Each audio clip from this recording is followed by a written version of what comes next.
Awesome. Great job. Thanks. Sound good. Thanks. You feel good? Feels good. Feels good.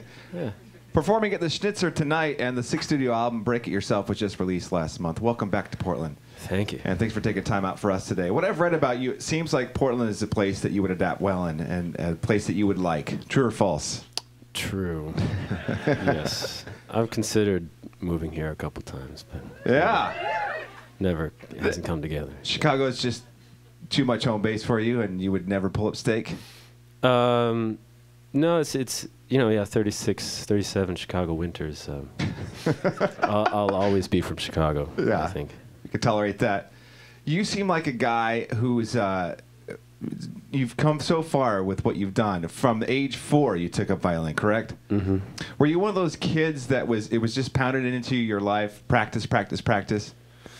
No, it wasn't that intense, thankfully. Like, my mom was cool, and she learned with me at the first year, so it wasn't antagonistic, you know, and it was just kind of fun for the first 10 years or so. From the get-go? Yeah.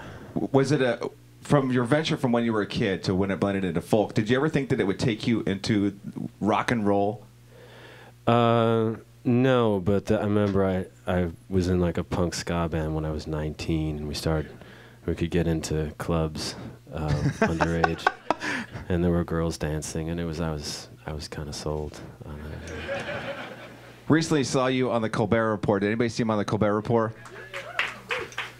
What were you anticipating with his interview? Because he's always known to just throw people for loops. What were you anticipating?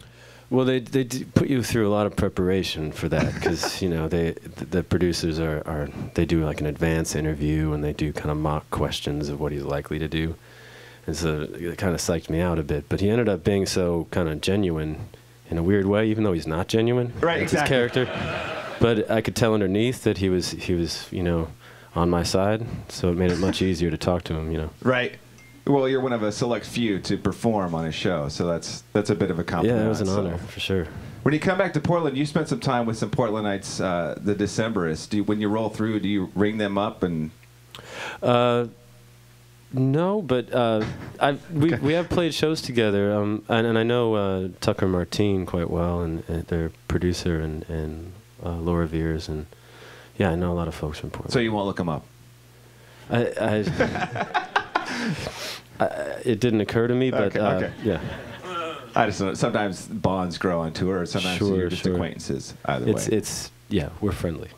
There's a Tumblr that's dedicated to just the socks that you wear. I don't know if you know that, but there's also a whole phenomenon that is your sock monkey.